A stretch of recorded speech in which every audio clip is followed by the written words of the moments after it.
Kalau ada orang yang amalnya tidak semangat, ya, kurang bertambah dalam amal, berarti masalahnya apa? Kurang apa? Kurang ilmu. Jadi kalau ada orang yang malas-malasan dalam beramal, tidak mau beramal, bahkan selalu mencari alasan dalam beramal, padahal tahu amal itu kebaikan, tapi dia masih balas, berarti ada masalah dengan apa? Ilmu.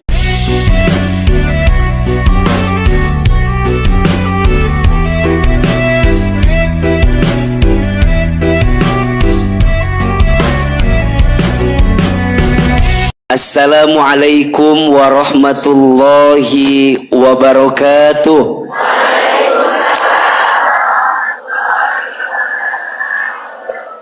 Bersyukur kita kepada Allah dengan mengucapkan kalimat Alhamdulillahi Rabbil Alamin. Bersyahadat kepada Allah dan Rasulnya dengan mengucapkan kalimat Asyhadu an la ilaha illallah wa asyhadu anna Muhammadar Rasulullah. Bersolawat kepada Rasulullah sallallahu alaihi wasallam dengan mengucapkan kalimat Allahumma sholli ala sayyidina Muhammad sallallahu alaihi wasallam wa ala alihi wa sahbihi ajma'in, amma ba'du. Maka di awal AA mau kasih satu doa. Doa ini agar kita diberikan keistiqomahan oleh Allah dalam kebaikan. Mau tahu doanya? Walaupun sepertinya sudah pada hafal doanya. Ini kelihatan dari wajahnya, ini bukan calon ahli surga semua ya. Baru bilang calonnya, ulah wakab bergembira, ada baru bilang calon. Sok disiapin kameranya, kalau mau rekam boleh, kalau mau dicatat boleh. Ini doa agar ditetapkan di jalan hidayah Allah, dan doa agar diistiqomahkan dalam kebaikan. Ahilman sekali, Bunda Teteh sayang satu kali. Bismillahirrahmanirrahim. Rabbana la tuzigh qulubana ba'da idh hadaitana wa hab lana min ladunka rahmah innaka antal wahhab. Ulangi, Rabbana la tuzigh qulubana ba'da idh hadaitana wa hab lana min ladunka rahmah innaka antal wahhab. Ya Allah, ya Tuhan kami, janganlah Engkau condongkan kami, Engkau sesatkan kami setelah kami mendapatkan hidayah, dan anugerahkan kepada kami dari sisimu kasih sayang. Sesungguhnya Engkau adalah Allah yang Maha Tahu, Maha Mengerti tentang diri kami. Jelas doanya? Itu ada di surat Ali Imran ayat 8. Surat apa? Ali Imran ayat 8. Kalau mau tambah kuat, pakai doa yang diajarkan oleh Nabi. Doanya, ya muqallibal qulub tsabbit qalbi ala dinik. Ya muqallibal qulub tsabbit qalbi ala dinika. Ya Allah yang membolak-balikan hati, tetapkan hatiku di atas jalan agamamu. Ustadz, kenapa Ustadz kita teh harus minta diistiqomahkan sama Allah? Karena yang paling penting dari amal itu istiqomahnya. Ulangi. Yang paling penting dari amal itu istiqomah. Maka perhatikan Bunda, ini muatan yang tidak boleh Bunda lepaskan ya. Izin berdiri.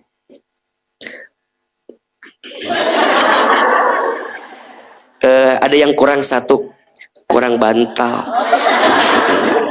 Nih besok beli bantalnya didinya ayat. Jadi perhatikan Bunda, ada muatan-muatan dalam hidup yang tidak boleh Bunda lepaskan. Ya, satu muatannya adalah ilmu. Apa? Ilmu. Ilmu itu akarnya amal. Akarnya apa? Amal.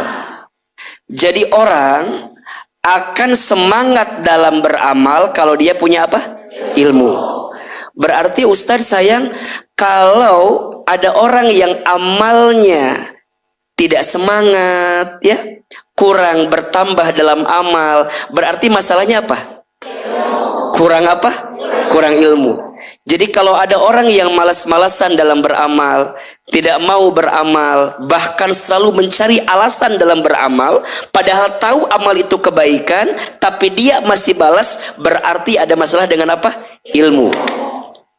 Tapi juga izin, orang berilmu tapi nggak beramal, itu seperti pohon yang tak berbuah. Maka dalam mahfudhot pepatah bahasa Arab disebutkan, al-ilmu bila amalin kasyajari bila thamarin. Ilmu yang tak diamalkan seperti pohon yang tak berbuah. Betul? Maka ulangi, ilmu itu akarnya amal, amal itu buahnya ilmu. Nah, bagaimana caranya agar amal itu berbuah jadi kebaikan yang panjang? Maka dalam amal itu harus apa? Istiqomah. Harus apa? Ini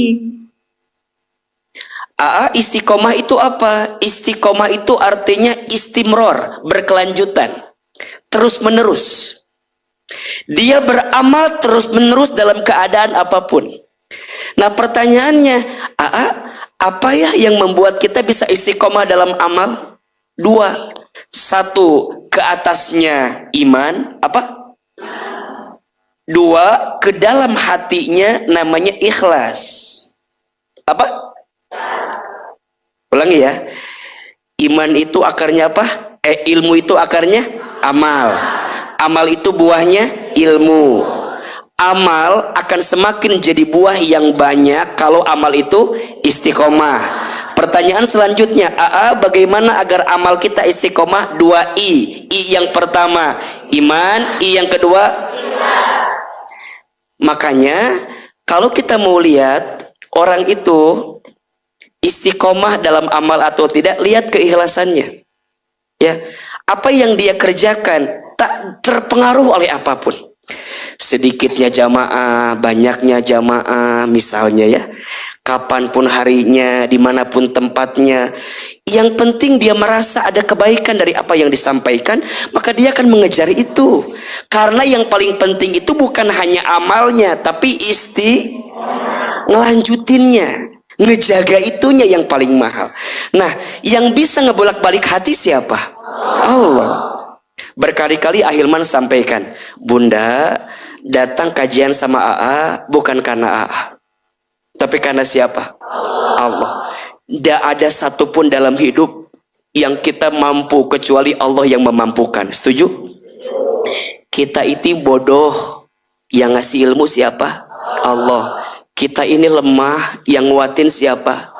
Allah. Kita ini nggak tahu apa-apa, yang ngasih tahu siapa? Allah. Maka Bunda, Teteh sayang, sampai saat ini Bunda bisa ngaji di sini karena siapa? Izin siapa? Allah. Maka hati-hati ya. lurusin niatnya, bersihin hatinya. Kita ini lemah, yang nguatin siapa? Allah. Kita ini bodoh, yang ngasih ilmu siapa? Allah.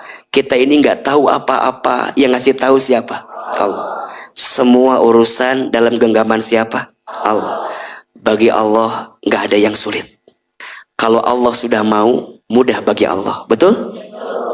Innama amruhu idza arada syai'an an yaqula lahu kun fayakun. Setiap urusan, setiap perkara, jika Allah yang sudah mau, jika Allah yang sudah ingin, mudah bagi Allah. Tinggal Allah katakan apa? Kun fayakun. Jadilah maka terjadilah. Bunda izin ya, mungkin ada di sini yang masa lalunya mungkin pernah tenggelam dalam kesalahan. Ada nggak? Yang dulu tuh nggak pernah kebayang, sekarang bisa ngaji seperti ini. Ada nggak? Dulu mah anu kebayang teh senam zumba, arisan ya, jalan-jalan. Tapi kok makin kesini tuh hati tuh nggak kuat pengen ngaji gitu, kayak dimudahkan. Ada yang begitu nggak? Ada yang begitu nggak? Oke. Yang menggerakkan siapa? Aa, kenapa ya Allah gerakin kita pada kebaikan itu? Karena Allah sayang sama kita. Allah sayang sama siapa? Maka tadi doanya, Rabbana la tuzigh qulubana ba'da idh hadaitana wa hab lana min ladunka innaka antal wahhab. Lihat kalimat ini, wa hab lana min ladunka rahmah, dan anugerahkan kepada kami dari sisimu apa? Rahmat, kasih sayang. Izin ya, biasanya kalau kita bergerak dalam kebaikan, biasanya akan banyak cobaannya. Betul apa betul? Kenapa Ahilman tahu? Ini kan wajah-wajah memprihatinkan kelihatannya ya. Biasanya kalau kita sedang melangkah dalam kebaikan, ujiannya dikit apa banyak? Ujiannya jarang apa sering? Tapi jangan takut Bunda.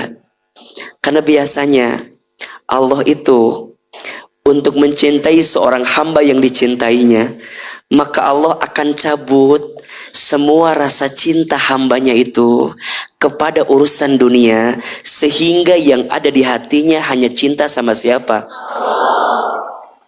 Maka nanti ada bahasa begini, ya Allah, gak apa-apa engkau mengambil apapun yang hamba cintai, asalkan di hati ini engkau penuhi dengan cintamu kepada kami. Makanya izin ya, biasanya ada di antara Bunda yang diuji sama pasangannya. Ada? Yang mana orang? Ada ya? Ya, Ustaz saya mah bukan diuji lagi, emang gak ada pasangan Ustaz. Nanti izin ya, dalam urusan yang lain mungkin diuji sama anak-anak, ada?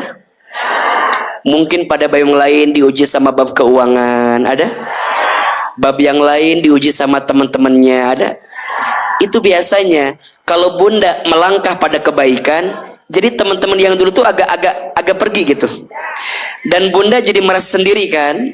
Tapi Bunda nggak usah takut, karena dalam kesendirian itu ada siapa? Dan Bunda merasa tambah dekat sama Allah kalau sedang punya masalah, betul? Maka Ahilman di awal menyampaikan kalimat ini ya, agar Bunda istiqomah sampai kapan? Sampai husnul. Jadi yang paling beratnya itu kira-kira sampai kapan ya Allah engkau kasih kesempatan ini sama saya gitu. Jadi orang yang paling bahagia saat ajal menjemputnya, dia masih berada di jalur istiqomahnya. Karena ingat, ada yang tidak akan pernah berhenti memerangi kita. Ada dua. Satu, syaitan. Dua, hawa nafsu. Satu apa? Dua, Setan itu berjanji tidak akan berhenti mengganggu manusia sampai kapan? Sampai sakaratul maut, yang setan harapkan orang itu tidak mengucapkan kalimat la ilaha illallah. Setan ganggu terus. Maka kita ini perang. Setiap saat perang lawan setan. Dan kita pun perang lawan apa? Hawa nafsu diri kita sendiri. Kalau nafsu kita gak dikasih sentuhan, kalau hati kita gak dikasih sentuhan, maka hampa, kering. Dan kalau hampa dan kering, yang masuk setan udah mah hawa nafsunya besar, godaan setannya besar, makin gak terkontrol dengan kebaikan, ujungnya disinilah detak-detik kita melenceng dari kebaikan di hadapan Allah Subhanahu. Maka izin ya, doa yang tadi izin baca minimal setiap selesai sholat. Baca terus baca, agar kita ditetapkan di jalan Allah Subhanahu wa ta'ala, insya Allah. Baik, Bunda sayang, pagi ini kita akan belajar materi yang menarik. Dan ini materi baru yang jarang Ahilman sampaikan. Judulnya Masuk Surga Tanpa Hisab. Kira-kira yang di sini mau masuk surga? Mau aja, mau banget. Cius. Mi apa? Oke, biar lebih keras sekarang ya. Mi gacoan ayah, iya. Jawaban teh. Oke, biar lebih semangat. Siapa yang mau masuk surga? Ya, ulangi. Meski ngalamun wae ya teh. Siapa yang mau masuk surga? Oke, masuk surganya surga Firdaus. Masuk surganya sekeluarga. Masuk surganya tanpa hisab. Masuk surganya sekarang.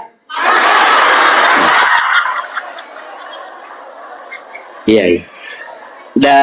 Belum tentu sekarang mah ya. Belum dibuka mungkin surganya sekarang mah.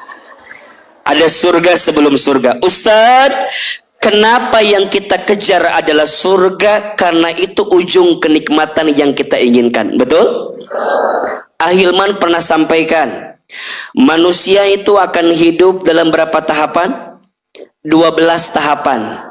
Masih ingat nggak? Ngalamun wae itu heuai ngalamun. Barzah itu artinya penantian. Jadi semua yang ada di alam kubur sekarang lagi ngapain? Lagi menanti, lagi nungguin. Nungguin siapa Ustadz? Nungguin hari selanjutnya. Dan yang kedua, nungguin kita yang masih hidup di dunia akan nyusul kembali ke alam kubur. Makanya mohon maaf, ini kan wajahnya camat semua ya. Apa itu camat? Calon mati. Jangan tersinggung, karena mati itu pasti. Ya, dari wajahnya ini bisa terlihat. Bisa jadi ibu-ibu duluan, Ahilman belakangan. Atau dibalik, Ahilman belakangan ya. Ibu-ibu duluan ya. Dan Allah juga tahu ya. Kira-kira yang dibutuhkan umat, ibu-ibu atau Ahilman? Jadi ibu-ibu silahkan duluan kalau begitu ya. Ibu-ibu mah dibutuhkan sama suaminya masing-masing ya. Ya, dan suami ibu juga belum tentu berharap sama ibu. Gak bercanda. Yang keempat, alam apa tadi? Alam kubur. Ya, katanya alam kubur itu alam yang paling lama. Jadi dibanding alam dunia itu nggak ada apa-apanya dunia. Ternyata alam kubur tuh lama nungguinnya. Bahkan dikisahkan sahabat Utsman bin Affan radhiyallahu an, beliau itu kalau berziarah ke kubur selalu menangis. Bahkan diceritakan tangisannya selalu membasahi jenggotnya, saking banyak nangisnya.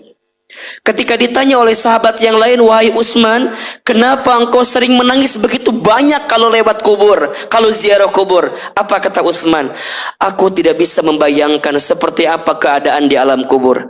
Hanya Nabi mengabarkan bahwa cerminan surgamu tergantung kuburmu dan cerminan nerakamu tergantung kuburmu.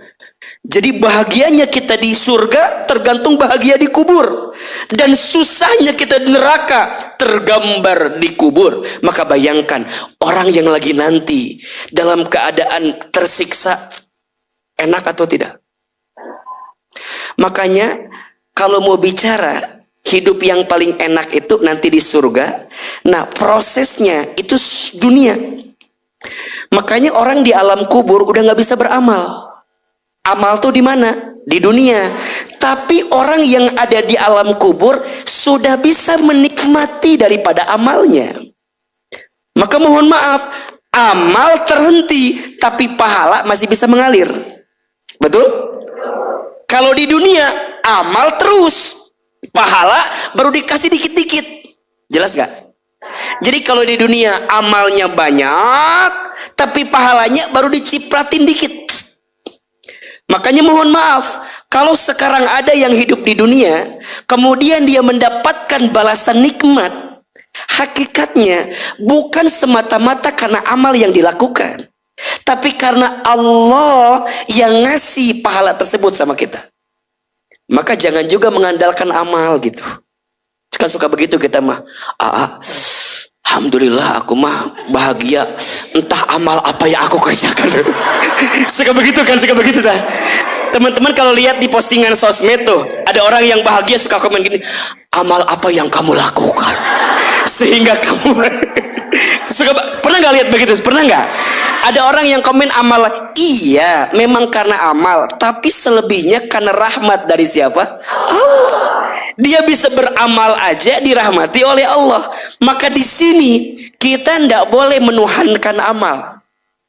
Karena dunia memang tempatnya amal, dan kita bisa beramal karena dikehendaki sama siapa? Maka dari amal Allah kasih buah nanti. Allah kasih pahala, Allah kasih balasan. Di dunia mah baru naon ieu teh. Gitu. Jadi kalau bunda udah ngerasa nikmat di dunia, ini baru kenikmatan kecil yang Allah cipratkeun ka urang gitu. Kecil. Harta, apalagi punya pasangan yang baik, anak-anak yang soleh gitu ya. Itu hanya cipratan kecil. Nah, Ustadz, kapan cipratan besarnya? Nanti di surga. Tapi ada cipratan sementara yang sangat nikmat juga. Kapan? Kubur.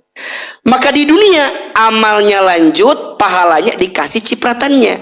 Di alam kubur amalnya berhenti tapi pahalanya dicipratkan sementara. Nanti balasan terbaiknya di mana? Surga. Pertanyaannya, udah siap belum? Pindah ke alam kubur. Udah siap belum? Banyak orang yang sibuk nyiapin rumah di dunia sekian meter, tapi dia lupa nyiapin rumah di kuburnya. Ternyata rumah kita hanya berapa? 2 kali. Semuanya 2 kali 1 atau tergantung berat badan? Semuanya 2 kali 1. Kan bisa salah kan, bener ayo nu gede mah bisa luwih meureun tan hage.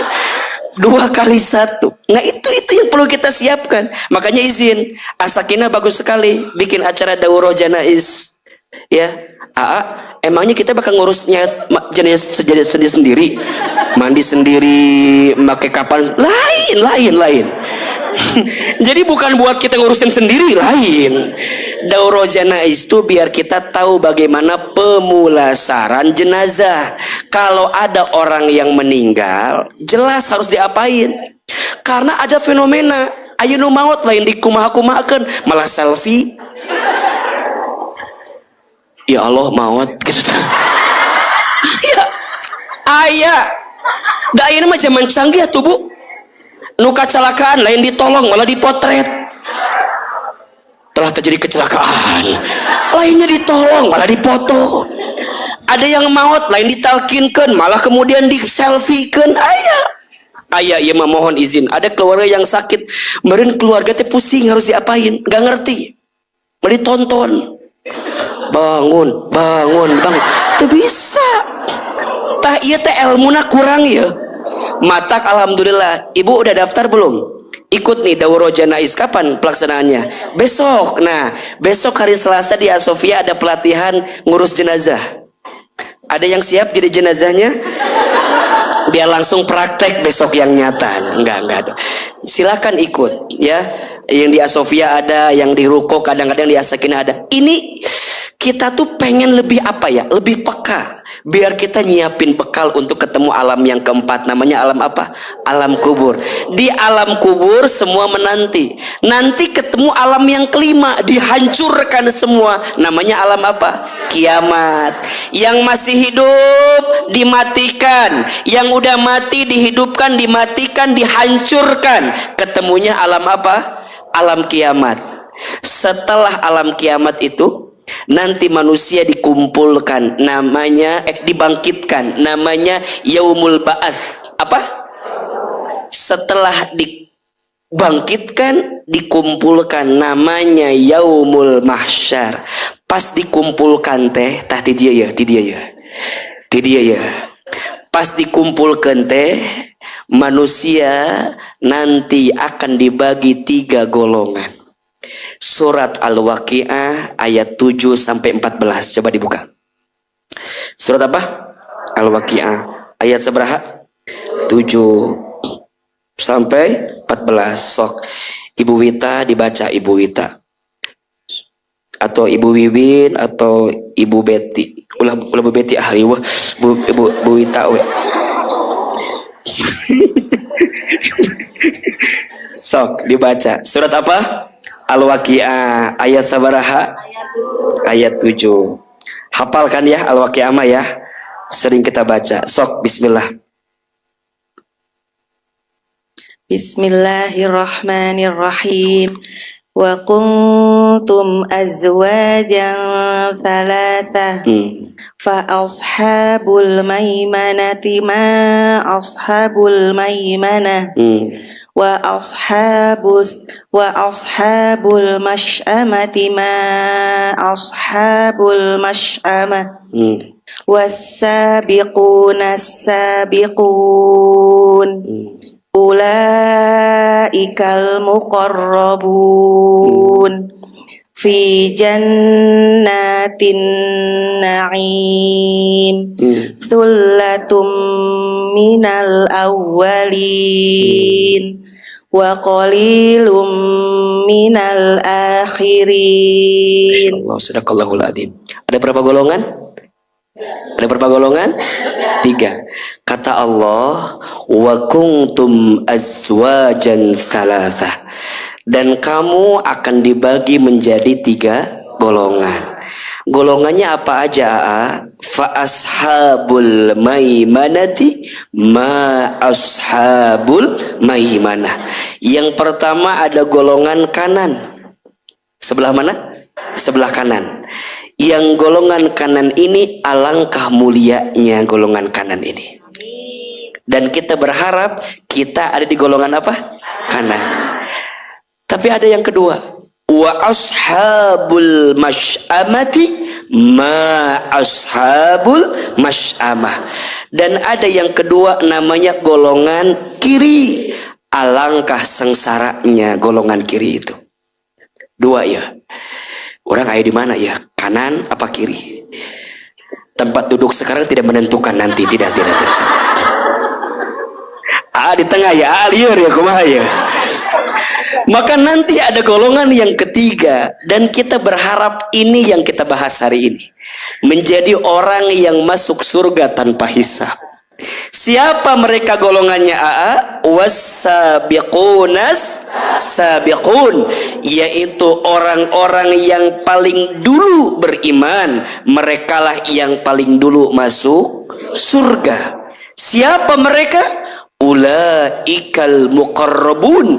Mereka itulah yang dekat kepada Allah. Bagaimana keadaan nanti?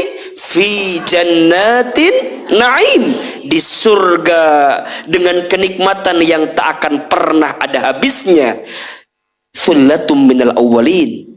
Segolongan besar dari orang-orang terdahulu.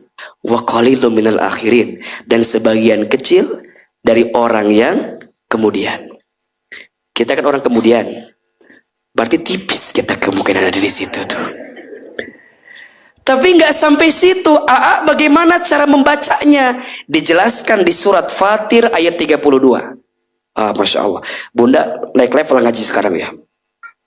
Surat naon? Fatir ayat seberapa? Ayat 32. Jadi menggambarkan 3 golongan tuh gimana? Siapa aja? Surat apa? Fatir ayat 32. Sok dibuka. Fatir teh surat ke 35 ayat 32. Sok dibaca lagi Bunda Wita. Thumma awdathna al-kitaba alladhina astafayna min ibadina faminhum zalimun li nafsihi wa minhum muqtasid wa minhum sabiqum bil khairat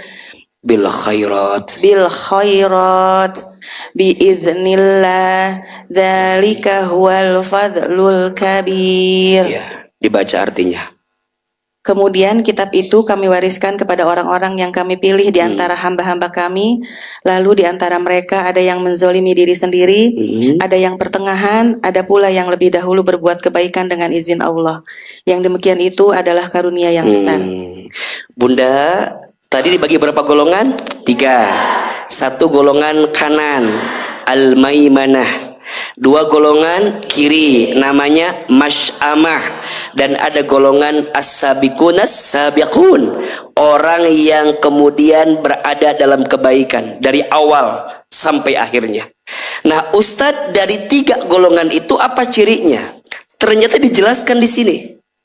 Ada orang yang masuk kategori zalimul li nafsi. Zalimul li nafsi, orang yang sering menzolimi diri sendiri, orang yang sering berbuat dosa. Kira-kira orang berbuat dosa di kanan apa di kiri? Di kiri. Maka orang yang masuk kategori kiri, zalimul li nafsi, orang yang suka berbuat dosa. Kemudian ada juga orang yang muqtasid, tengah-tengah. Istilahnya kia, sholat terus maksiat jalan gitu. Dia taat sama Allah, tapi juga masih ada dosanya. Dia baik dalam hidup, tapi masih ada buruknya. Dia muqtasid, dia pertengahan. Sampai kemudian yang ketiga, sabiqum bil khairati biidnillah, dan ada pula yang lebih dahulu berbuat kebaikan dengan izin Allah. Jadi gini Bunda, kita kan semua pasti pernah punya salah, betul? Kalau kesalahan kita nggak kita perbaiki, maka kita masuk kategori zalimul li nafsi, zalim terhadap diri sendiri. Tapi kalau kita sudah pernah berbuat salah dan kita bergerak untuk menjadi baik, maka boleh jadi kita masuk golongan yang kedua, muqtasid, tengah-tengah. Tinggal pertanyaannya, kita bertahan sampai kapan? Nah, bertahan sampai kapan itu bagaimana caranya? Disempurnakan dengan golongan yang ketiga, sabiqum bil khairat biidnillah, orang yang menyegerakan kebaikan dengan izin Allah. Apa pahalanya? Dzalika huwal fadlul kabir, dia mendapatkan karunia yang besar. Apa karunianya Ustaz? Lanjut ayat selanjutnya.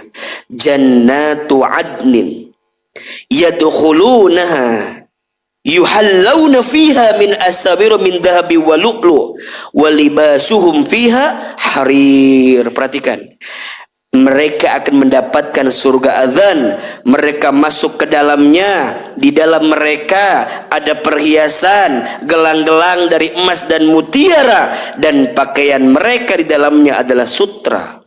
Sampai kemudian mereka mengatakan, wa qalul hamdulillahilladzi adhaba 'annal hazan inna rabbana laghafurun syakur. Dan mereka berkata, segala puji bagi siapa? Bagi Allah yang telah menghilangkan kesedihan dari kami. Sungguh Tuhan kami benar-benar Maha Pengampun, Maha Mensyukuri. Jadi ternyata Allah yang menolong dia dari semua yang pernah terjadi. dia pernah tenggelam dalam salah. Ulangi ya. Kalau dia pernah tenggelam dalam dosa, kalau dia tidak mau berbuat baik setelah dia berbuat dosa, berarti masuk kategori zolimul linafsi. Dia zolim. Tapi kalau dia mau berbuat baik setelah dia dosa, dia punya kemungkinan masuk kategori muktasid, masih tengah-tengah. Tapi kalau dia istiqomah sampai kemudian wafat menjemputnya, sabikum bil khairat biidnillah, dia menjadi orang yang mengejar kebaikan dengan izin siapa? Allah Subhanahu wa taala.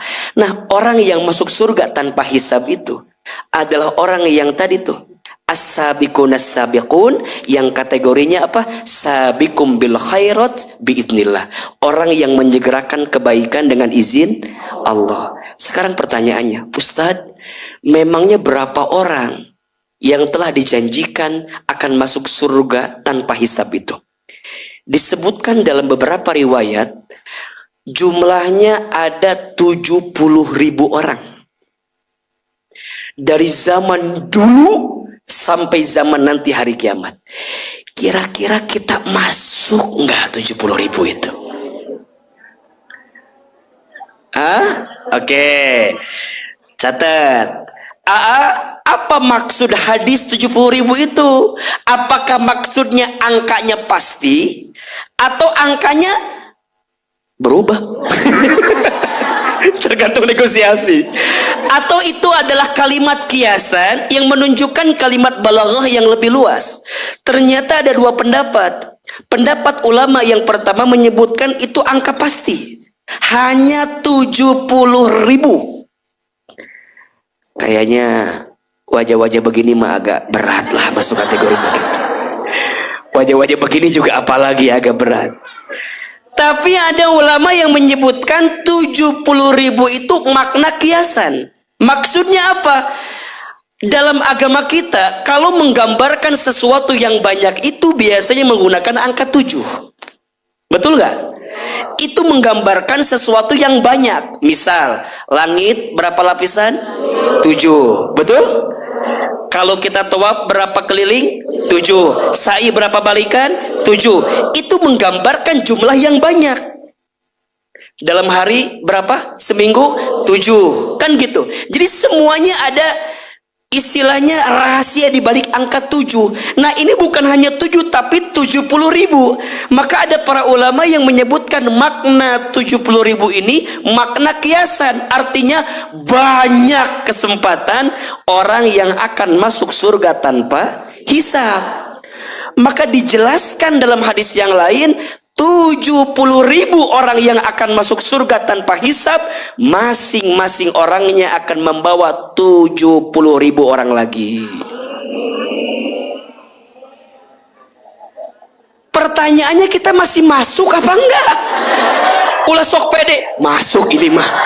Masuk, iya mah masuk, iya mah bisa, iya mah bisa. Dari zaman dulu sampai zaman hari kiamat nanti, kira-kira Bunda masuk enggak? Sok, sekarang kita jumlahin. Kalau 70.000 kan, aduh. Kalah.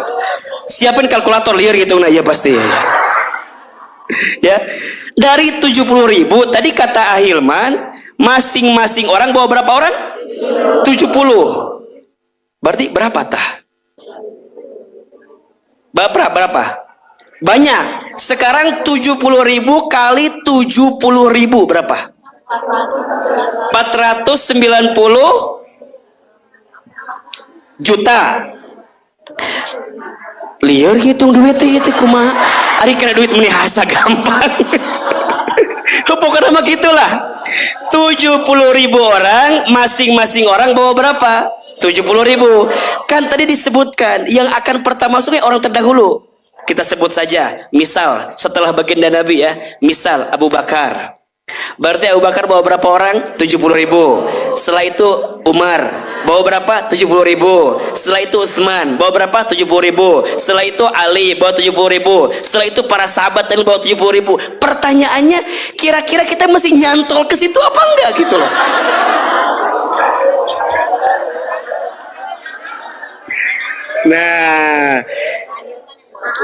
Nah, nyantolnya kemana?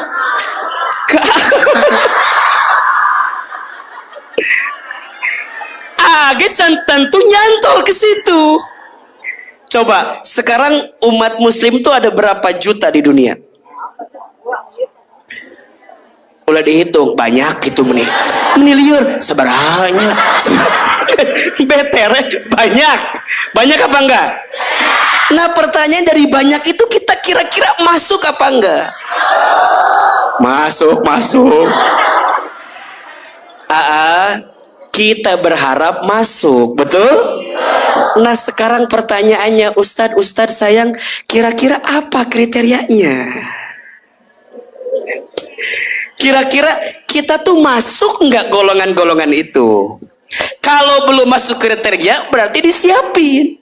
Biar kita masuk 70.000 orang. Dari 70.000 orang, dari 70.000 orang yang akan bawa kita masuk surga tanpa hisab. Bunda, ternyata catat ada 6. Setidaknya ya, walaupun banyak. Kalau kita bahas, cuman Ahilman berusaha merangkumnya biar kita mudah memahaminya. Ada 6 bunda, golongan yang insya Allah akan masuk surga tanpa hisab. Siap-siap ya. Ini kan kayak penantian tuh. Kan tadi padang mahsyar dikumpulin. Udah padang mahsyar tuh ditimbang yaumul mizan. Setelah di mizan dihitung yaumul hisab. Setelah dihitung diberikan syafaat yaumus syafaat. Suruh jalan yaumus sirat sampai ditentukan akhirat surga atau nerakanya. Ternyata ada orang yang sampai di situ nggak perlu dihisab lagi. Set masuk. Nggak ulang kan? Nggak ulang tak seperti itu kayak nggak ulang nate. Gitu. Seperti itu nggak ulangnya bunda. Kagetnya bunda barusan sama Ahilman dibentak. Bunda, abi ya Allah lain itu tukangan mana lain. Abi lain belakang kamu. Abi lain belakang kamu. Siapa? Itu tuh yang nyender ke tembok dan jadi belum tentu ini yang paling depan nih, belum tentu. Kamu nu iem.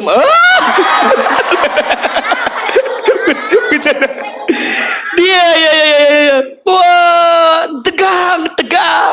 Ya musirat kan diceritakan 3 golongan tadi. Ada yang jalannya cepat, ada yang jatuh, ada yang langsung tertolak, ada yang sampai mau masuk surga dia masih deg-degan. Surga mualnya itu. Kalau sekarang masih bisa bertanya, nanti enggak. Dia akan ngelihat teman yang lain, mana yang lain. Kira-kira aku nyantolnya sama siapa? Kenal sama siapa? Awai. Age cantang tuh itu. Ate deg-degan itu ya. Iya teh mengobati hati bete deg-degan teuing gitu. Deg-degan ya. Karena kalau baca ininya ya Allah. Kayaknya masih jerarauh kayaknya ya. Ustadz, kita udah selesai perjalanan panjangnya, tinggal menentukan akhirat surga dan nerakanya. Kira-kira kita masuk surga tanpa hisab atau tidak? Masuk. Anda punya orang dalam di surga. Begitu mudahnya Anda bilang masuk. Sok, bismillah, tulis. Ada 6 golongan dengan izin Allah masuk surga tanpa hisab. Yang pertama, golongan itu disebut dengan orang yang selalu bertawakal kepada Allah. Yang pertama apa? Orang yang selalu bertawakal kepada Allah. Apa itu tawakal? Tawakal itu berserah diri kepada Allah setelah ikhtiar maksimal. Itu tawakal. Hati-hati ya, bedakan antara menyerah, terserah, dan berserah. Ada berapa? 3. Ada menyerah, ada terserah, ada berserah.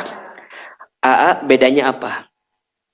Kalau menyerah, tidak ada usaha. Mau masuk surga? Mau. Terus mengkeoh. Nggak ada usaha ngejar surga itu. Gak ada keinginan yang kuat untuk ngejar surga itu. Menyerah. Statusnya akan indah pada waktunya. Diajak ngaji gak mau, diajak berbuat baik gak mau. Statusnya apa? Akan indah pada waktunya. Makanya apa paling gemes sama orang yang bikin status akan indah pada waktunya. Akan indah pada waktunya itu hanya berlaku bagi yang berusaha. Betul? Maka izin, bukan menyerah. Menyerah itu tidak ada usaha. Ada yang kedua, terserah. Terserah itu gak ada tujuan. Itu terserah. Ibu berangkat ngaji. Kemana bu? Ngaji. Buat apa? Serah. Jadi gak ada hasrat gitu. Dia gak ada tujuan. Apa yang dia mau cari? Makanya bunda nih, kalau mau serius dalam beramal, punya tujuan. Betul? Bunda di As-Sakinah, kenapa bunda mau banting tulang, mau capek, mau lelah? Karena tahu tujuan. Apa tujuannya? Surga. Ahilman, capek ngajar. Kenapa mau ngajar padahal capek? Ada tujuan. Apa tujuannya? Surga. Minimal bisa nyantol lah dengan kebaikan-kebaikan yang ada itu. Bunda, kenapa mau berbuat baik sama suami? Siun. Takut. Jangan itu. Tapi tujuannya apa? Surga. Karena bunda tahu, barang siapa seorang istri yang sholat 5 waktu, puasa di bulan Ramadan, taat kepada suaminya, dan mampu menjaga dirinya, silahkan masuk surga dari pintu manapun. Termasuk masuk surga tanpa hisab. Tawakal. Makanya orang yang bertawakal, istri yang bertawakal, nggak akan banyak nuntut. Dari ini aja wajah begini mah nggak akan masuk kayaknya. Dari wajah-wajah nuntut kieu mah asa berat. Ustadz enggak, emang enggak ada suaminya kan? Makanya enggak ada. Ustadz, iya ya, tawakal itu apa? Berserah diri kepada Allah. Setelah bunda ikhtiar maksimal, hasilnya serahin ke siapa?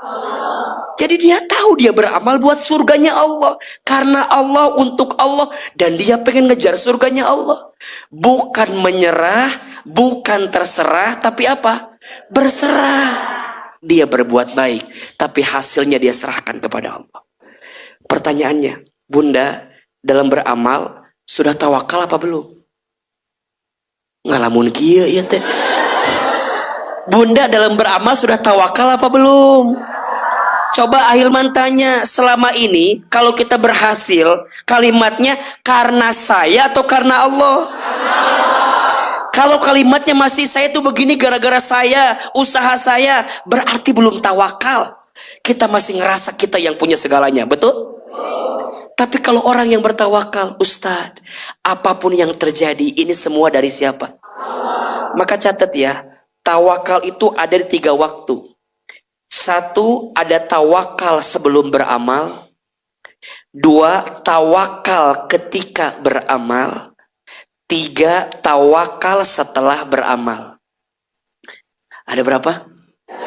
1, tawakal sebelum beramal. Apa? Doa. Jadi sebelum dia beramal, dia berdoa. Dan dia sadar, dia tuh bisa beramal karena kehendak siapa?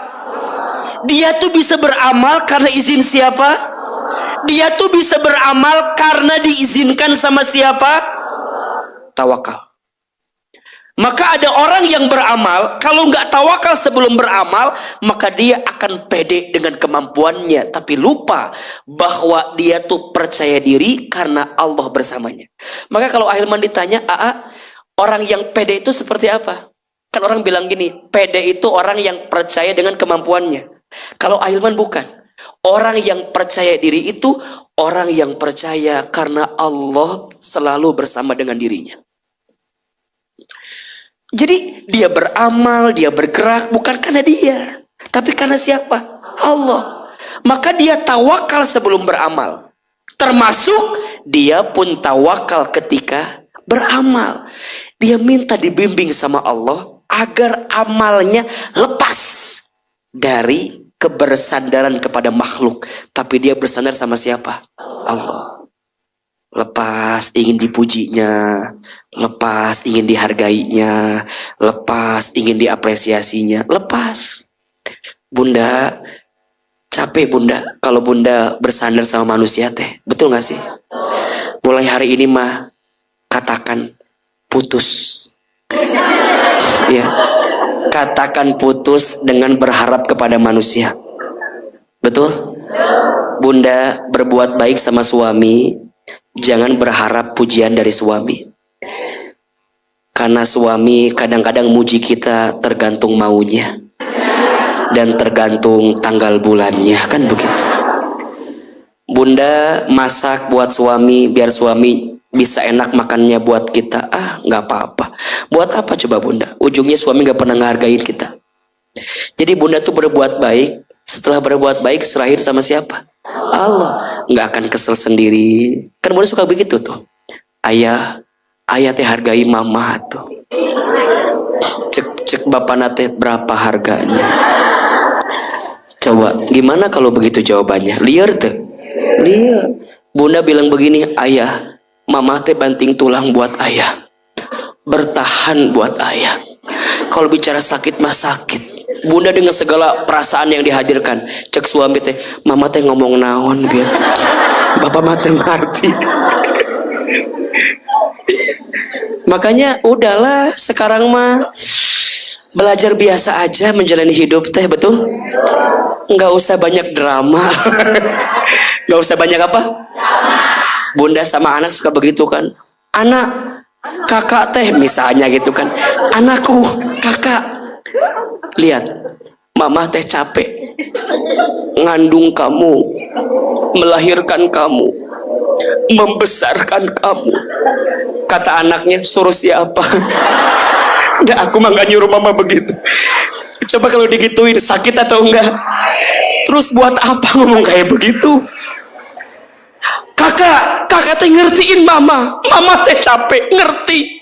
Cek anaknya, tuh ngerti. Gimana kalau begitu? Udahlah sekarang mah belajar tawakal sama Allah. Ternyata balasannya apa? Masuk surga tanpa hisab. Orang yang masih menyandarkan urusan ke makhluk selain Allah, siap-siap. Dia akan dikecewakan dengan sandaran itu. Maka rumusnya 3 bunda. Rumusnya, siapa yang paling sering, siapa yang paling cepat, siapa yang paling yakin ke Allah, maka dia pasti bahagia. Tapi sebaliknya, kalau Allahnya diganti, siapa yang paling sering, siapa yang paling cepat, siapa yang paling yakin sama selain Allah, maka yang selain Allah itu akan mengecewakan kita. Contoh, bagi para istri, siapa orang yang akan paling menyakiti hatinya? Suami siapa ini teh? Kenapa bilang suami-suami terus? Bagi seorang istri, ingat, benar jawabannya, suami akan jadi orang yang paling menyakiti hati kalau suami jadi orang yang paling sering, paling cepat, paling yakin sama ibu. Ibu paling sering ngejar ke suami, siap-siap. Ibu paling cepat ngurusin suami, siap-siap. Ibu paling yakin sama suami. Suami teh banyak bohongnya ternyata. Jangan percaya. Ibu, mendingan suami jujur atau tidak jujur? Mending tidak jujur. Karena kalau jujur sakit. Udah, sekarang mah biasa-biasa aja. Tawakal. Ustadz, kenapa harus begitu? Bunda nggak akan dihisab urusan suami bunda. Dia mau bohong, bunda dihisab tidak? Tidak. Urusan dia kalau dia bohong. Dia mau berdusta bukan urusan bunda. Urusan siapa? Suami kalau mau dusta. Bunda nggak akan ditanya. Bunda, itu suami bunda bohong. Tuing ya Allah. Tanya we sorangan. Bunda nggak akan ditanya. Maka sekarang saya mau tanya, tolong jawab, mana yang lebih penting untuk kita? Dosa kita apa dosa suami? Jawab. Mana yang paling penting untuk kita? Dosa kita apa dosa suami? Mana yang lebih berbahaya untuk kita, dosa kita apa dosa suami? Mana yang paling penting untuk kita, isi HP kita apa HP suami? Mana yang lebih penting, yang berbahaya, HP kita apa HP suami? Bunda, tolong catat ini. Bunda, lebih penting isi HP kita dibanding HP siapa? Bunda nggak akan ditanya isi HP suami. Ngapain suka buka-buka HP suami? Ini bukan ceramah tapi curhat.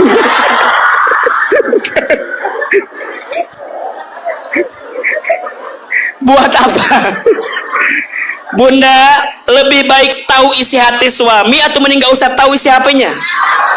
Lebih baik nggak usah tahu, bikin hati kita kotor. Betul? Makanya kalau suami lagi di mana, jangan suka nanya. Kalau suka nanya itu ngasih kesempatan suami berbohong sama kita. Makanya istri saya mah baik, nggak pernah nanya Ahilman ada di mana.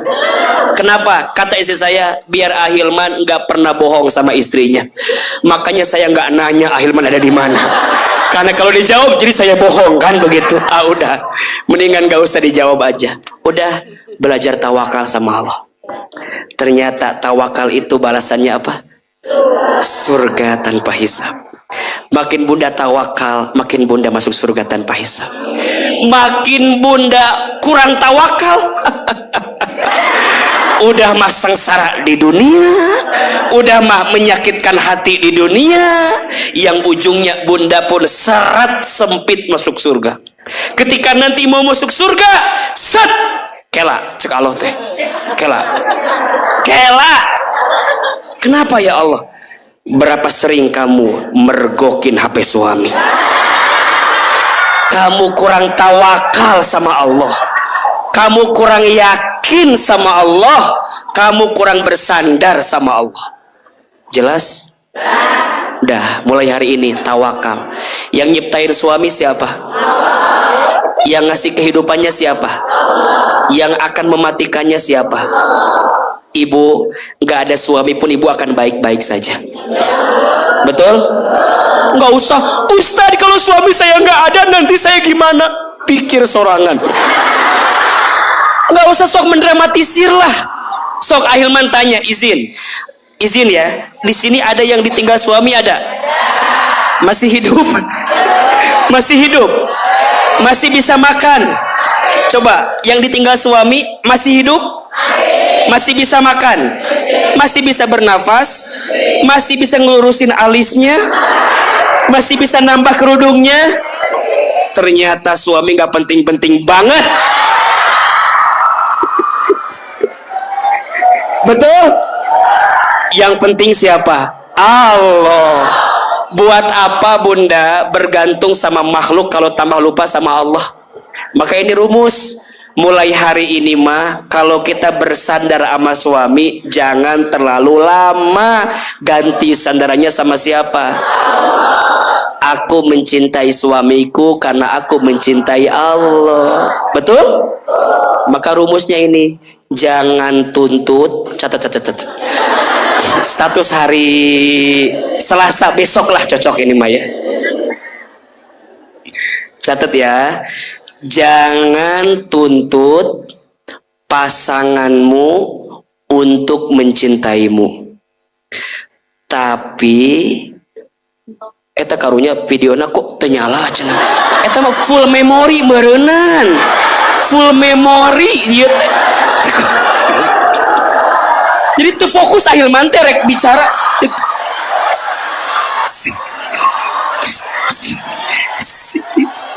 Menikarunya rek ngarekam meureun beak memorina meureun.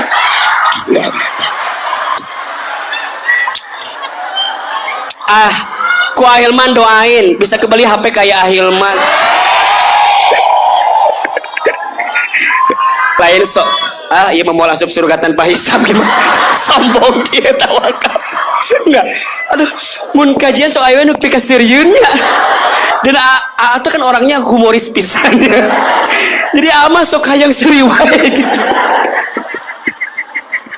Ya, tapi ya Allah, punten ya, takut ada yang bertanya sih, anak tiba-tiba seri, beta ya ibu-ibu, kan ngarekam, meren sih karena full memory na, itu bet kieu ada sayang nyamperkan dicokot HP na, ganti tak gitu, hoyong gitu tadi nama, kan aja ditekian. Astagfirullahalazim, ya Allah. Ayo we setiap pertemuan tehnya, pertemuan yang lalu PY kasirian teh. Ayeuna HP full memory. Anu resep kieu, aya ibu-ibu HP na teh kitu kan. Di belakang nomor HP aya, pakai kertasnya pakai gelang teh kan. Ustad minta nomor HP, boleh ini. Ibu berapa nomornya? Iya Ustad, nomor ibu dibalikan. Jadi orang sok fokus ke nomornya ya. 08. Nah, terus sok dibengket ku karet dengan karetna 2. Bete kahujanan asupan kena plastik. Ih mani lucu eta tah. Sok hayang ngiwit nu kitu teh. Matakna ibu lah ya. Itulah kelucuan yang tidak bisa dipungkiri. Sampai mana tadi lupa lagi lah. Status hari apa? Nah, itu statusnya ya. Ada ibu-ibu. Masya Allah. Catat ini. Jangan. Maka bunda juga harus tuntun diri bunda untuk mencintai siapa? Jadi ketika bunda mencintai pasangan bukan karena mencintai pasangan semata-mata, tapi mencintai siapa? Maka kalau bunda punya perasaan cinta dan gak dibalas dengan kebaikan dari manusia, jangan kecewa. Karena tawakalnya kita ke Allah itu akan mengantarkan kebaikan untuk kita. Jadi biarkan nanti Allah yang akan membalasnya. Nah Ustadz, apa puncak balasan tertinggi bagi orang yang tawakal? Masuk surga tanpa hisab. Makanya bunda izin ya, tidak ada yang sia-sia dari setiap kebaikan. Kalau ada yang bilang, saya mah percuma berbuat baik teh. Kenapa? Gak dihargai. Saya mah percuma jadi istri yang baik teh. Saya mah udah senam jumba sehari 3 kali, udah masak, udah berpenampilan cantik, udah ngelayani tapi nggak dihargai sama suami. Gak apa-apa dan gak penting itu mah. Yang penting mah nanti masuk surga tanpa apa? Jadi bunda bilang, ayah, kamu tidak menghargai aku. Kena naon? Engkewe tungguan di akhirat. Tiba-tiba set surga tanpa hisab. Ayah, dadah. Jadi orang yang bertawakal ke Allah jadi tenang. Betul nggak? Nih teman-teman pengurus majelis talim, jangan sedih. Nggak dihargai sama orang, ahilman nggak dihargai sama orang, ibu-ibu ngaji digenggerehkeun sama orang, dihina, jangan sedih. Dan ternyata Allah siapkan pahala yang besar. Apa? Surga tanpa hisab. Jadi tawakal aja sama Allah. Kita mah sudah berbuat baik, betul? Sisanya biar Allah yang ngebalas kebaikan-kebaikan itu. Jadi nggak akan riweuh, nggak akan gara-gara orang ngomong tuh jadi stres. Ojo ngaji deui. Naon ngaji teh lieur abi mah moal. Memang bukan di sini balasannya, tapi nanti di surga. Masuk surga tanpa hisab. Maka nanti ada tawakal yang ketiga, tawakal setelah beramal. Udah, sebelum beramal doa, ketika beramal lurus di jalan Allah, setelah beramal serahkan sama siapa? Selesai.